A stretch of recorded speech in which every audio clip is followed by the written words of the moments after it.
มันกินไม่ไหม้เลย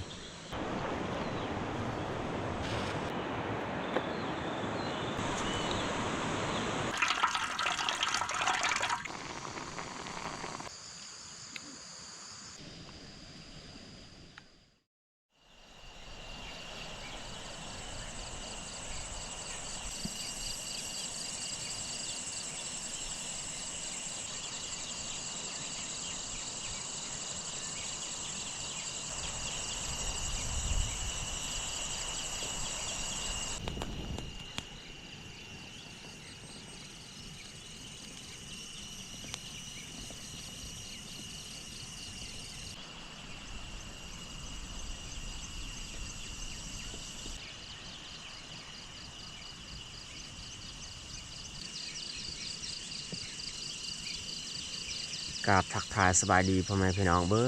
ดสู่คู่สู่คนสำหรับวันนี้ก็เป็นวันที่เฮาออกไปยามองแล้วทุกคนเลยเมื่อวานนี้เฮาใส่ไว้มองกับบ่ร้ายดอกสีดางแล้วก็ตรงอีกเฮาใส่ไว้ไม่แต่เฮามายามมาลุ้นน้ำกันว่าเฮาสิได้ลายสำใดบรรยากาศยามเช้ากับพอดีมวนเนาะบ่เย็นแล้วก็บ่ร้อนสัมพอดีบ่คือช่วงฤดูหนาวได้ถ้าว่าช่วงฤดูหนาวนี่เฮาตื่นมายามเช้านี่อากาศเย็นแห้งแต่ว่าช่วงนี้นี่พอดีเลยไปเฮาไปยามไปเบิ่งนำกันเลยจังได๋เตยนอนคืนนี้หลับสบายอยู่บ่หลับสบายเพราะว่าเฮาได้เอาเฟืองมาปูก็นอนค่อนข้างนุ่มคือกันได้บ่คือส่วนเฮานอนขังกรนั้นปวดต้นโต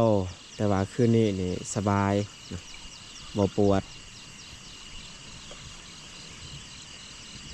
แต่ละเทื่อเฮาลงไปนอนห้วยมีแต่คืนนี้เลยเฮาได้นอนหลับแม่นถ้าว่าเฮาบ่ใส่เฟืองนี่ถึงว่ามีทรายก็ตามมันบ่นุ่มได้ทุกคนเลยแต่คืนนี้นี่หลับสบายเลยคืออยู่บ้านคือกันเตื่อยล้างหม้อสิหุงข้าวไว้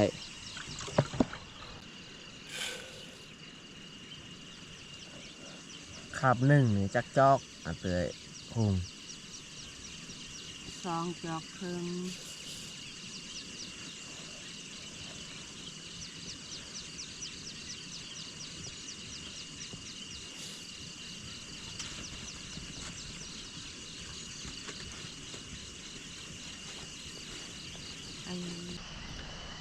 ออกไปยามมองก่อน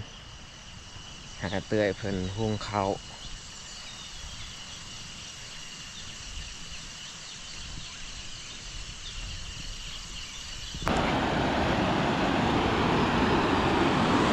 นี้บอลเฮาใส่ตรงไว้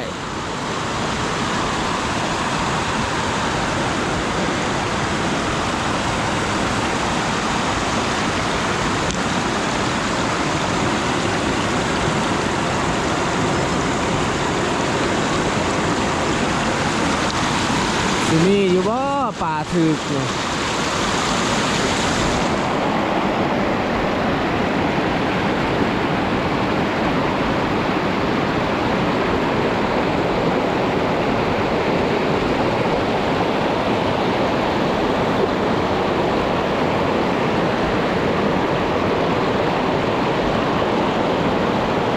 บ่เ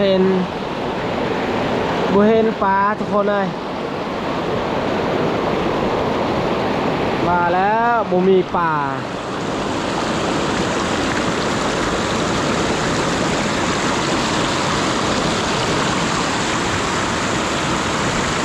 น้ำขุ่นแบบนี้นี่ป่ามันบ่มาแน่นอนนะทุกคนเลย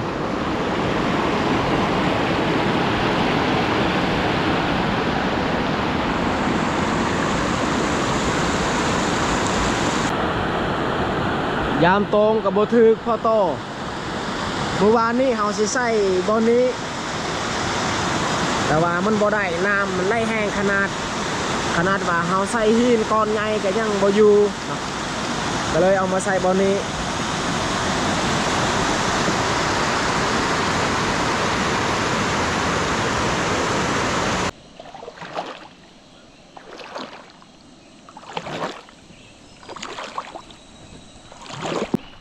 ยีนี้หลังนึงเฮาใส่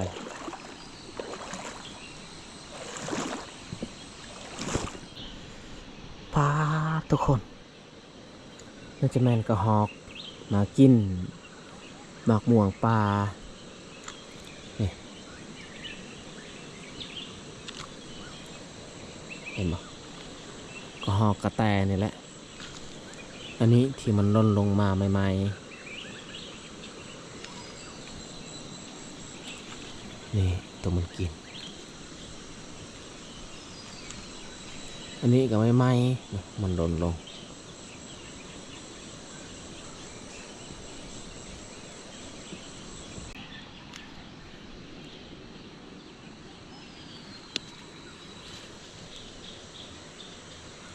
มันกินไม่ไหม้เลย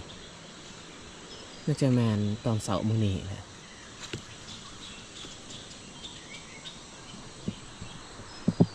นี่ต้นมันใหญ่สูงขนาด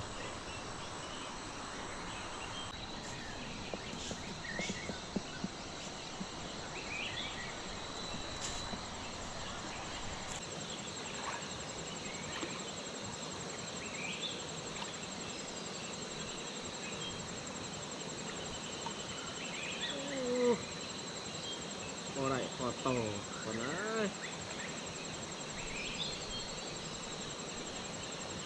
ยอมนะเนี่ย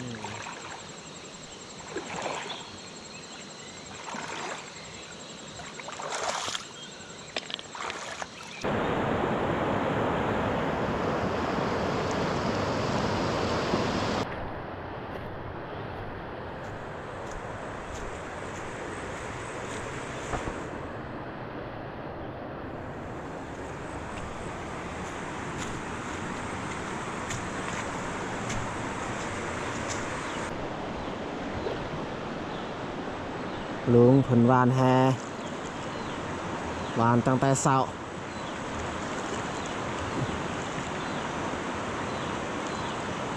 แต่ว่าในกระทงเนี่ยยังบ่ได้ปลาย่อมได้น้ำแบบนี้สงสัยมันปลามันตายนี่แหละ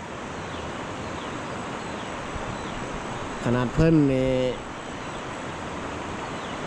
นักอันลาปลาคือกันวานก็บ่ได้เห็นแต่กระทงเปล่ามือวานนี้คอยว่านแต่นี่โอ้นบักไก่ยังบ่ได้ย่อมจนตอนเช้ามื้อนี้นี่บ่อยากลงวานแฮเลยให้ลุงเพิ่นวานซะเพิ่นวานก็ใกล้เติบแล้วได้แต่ลุ่มตั้งแต่เช้าๆเพิ่นวานแต่ว่ายังบ่ได้พอโตยอมแล้วนี่ว้ายมาลุ้นมองของเฮาอีก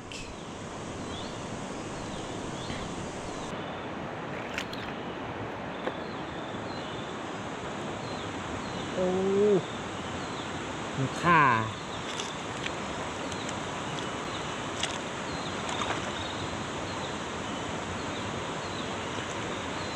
พาเขาเต่งก้อนหินนี่พาก้อนหินนี่แหละ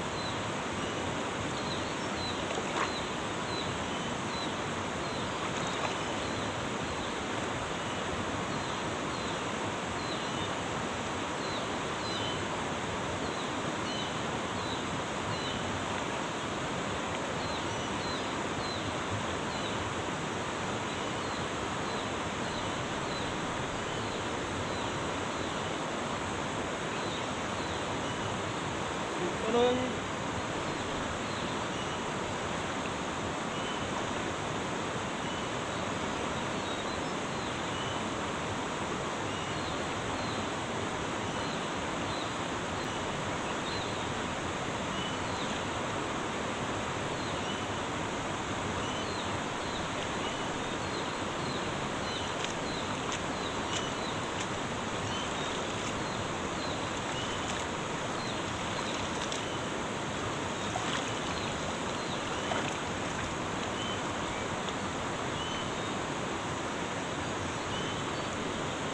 ถึ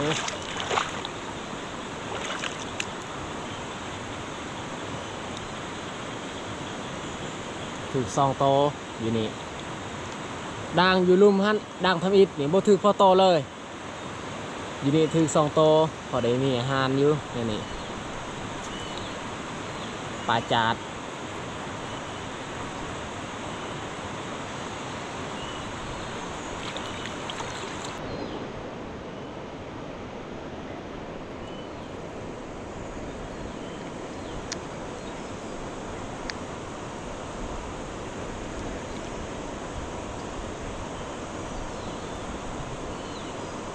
ปลาคิงปลาแก้มแดงนี่สงสัยบ่มีแล้วมันตายเลือดแต่ปลาจาดนี่แหละเพราะว่าปลาชนิดนี้นี่เทิงว่าน้ำขุ่นสำไรก็ตามมันบ่ตายง่ายปลานี่มันกินหญ้าแน่ถ้าว่าเวลาน้ำลายน้ำขึ้นมันก็กินหญ้าไปเลยส่วนปลาคิงกับปลาแก้มแดงนี่แม่นเลี่ยแต่หินเลี่ยหินแต่ว่าช่วงน้ำขุ่นนี่มันก็บ่ได้เลี่ยหินเลยมันแต่ช่วงน้ำใสเท่านั้นมันเลี่ย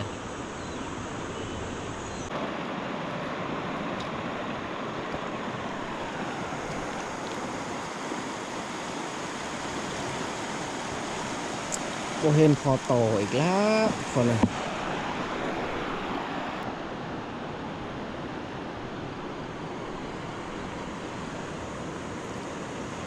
ทีนี้มันเป็นหูหน้ามันคัง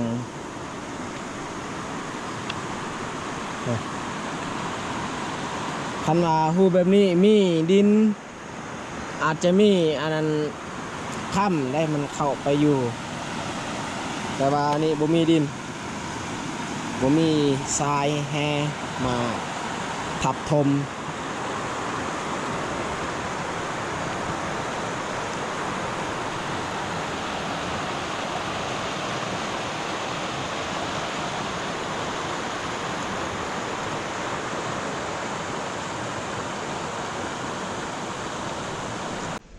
โอ้ยอย่ามองก็ได้แต่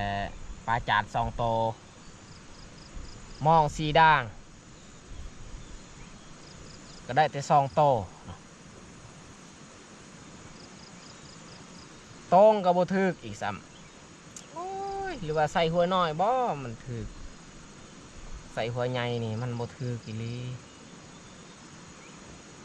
ซองเบิ่งนี่บ่เห็นพอโตเลย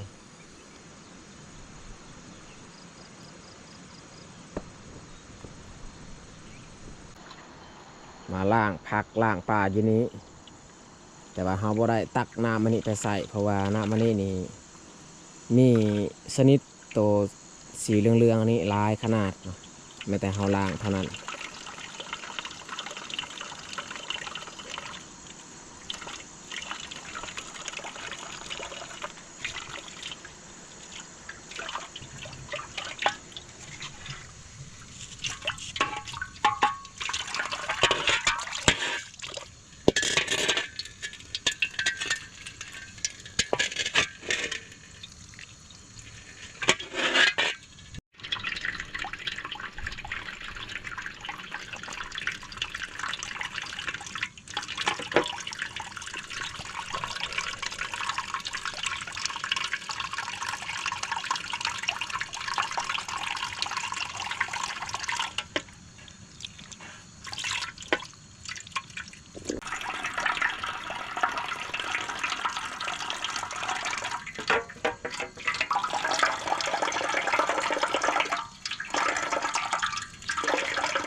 เขาเสียเตยหุงไว้ก็น่าจะสุกแล้วแต่เขาปรุงออกเลย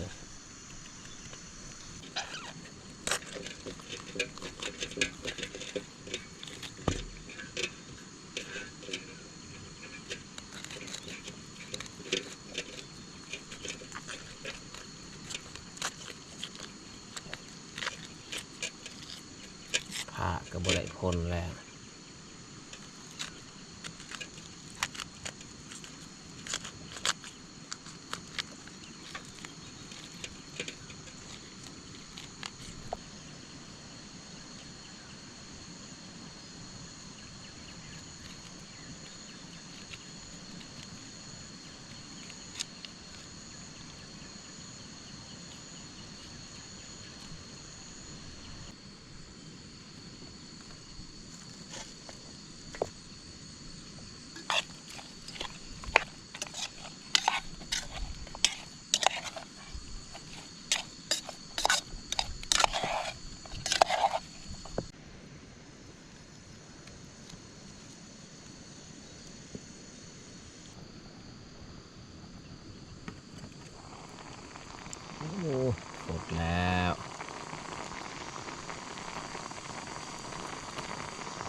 มันแต่สิเอาผักกูดอีกมาใส่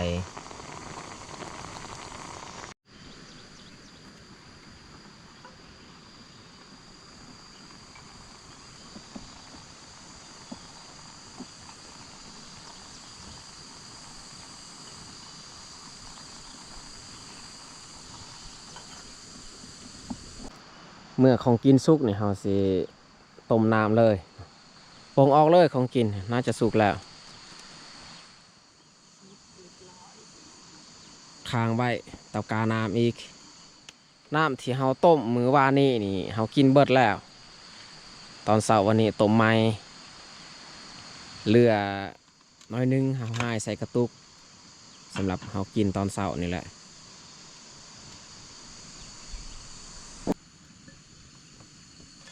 เกือบเต็มหม้อแล้วได้ข้าวพวกเรา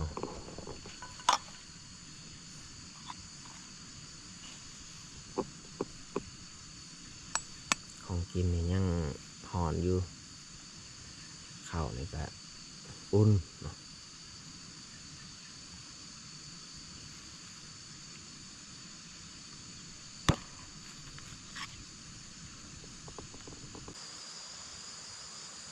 อาหารเช้าของพวกเราข้าวปลาอาหารตอนเช้าของพวกเราก็สุกพอดีนะตอนนี้ก็เวลา8 โมงเช้าเอามากินข้าวเช้าน้ำกัน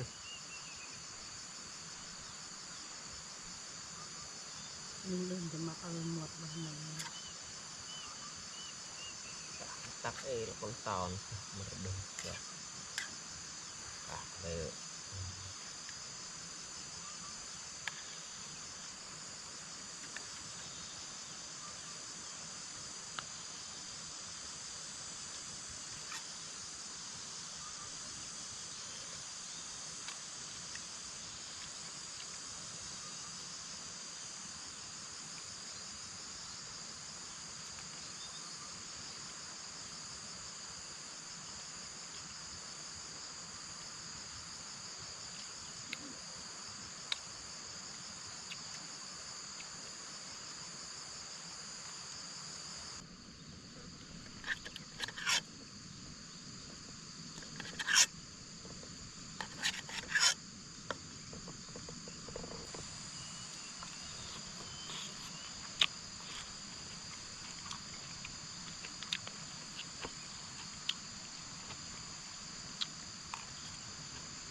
ไอ้ต้นลุงเพิ่นที่ไปบ้านแฮมือเสานี่บ่ได้พอโตคือกัน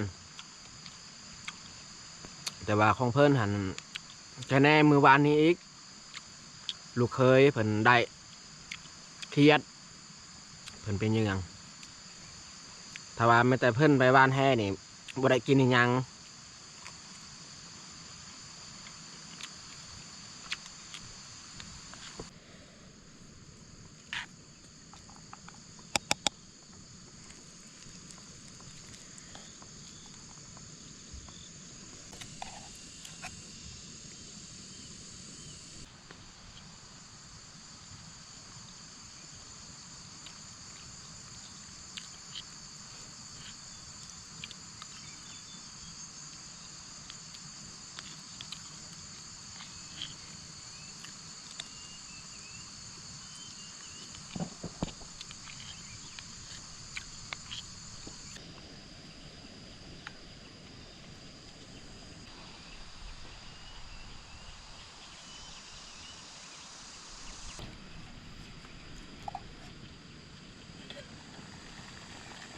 น้ำฝดแล้ว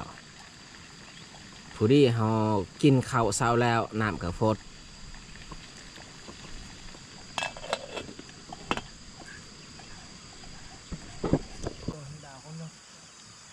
ตีว่าไม่ดาวเต้เมื่อดาวไงดอ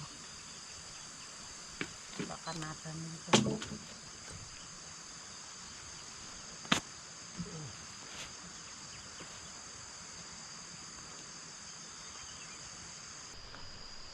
ตอนนี้ก็เวลา9 โมงแล้วทุกคนเลยแดดก็กำลังแห้งเนาะแล้วสำหรับคลิปนี้ก็สิจบลงอยู่นี่แหละจะได้ก็ต้องขอขอบอกขอบใจ FC หมดทุกคนที่สละเวลาเข้ามาเบิ่งคลิปของเฮาตั้งแต่ต้นจนจบ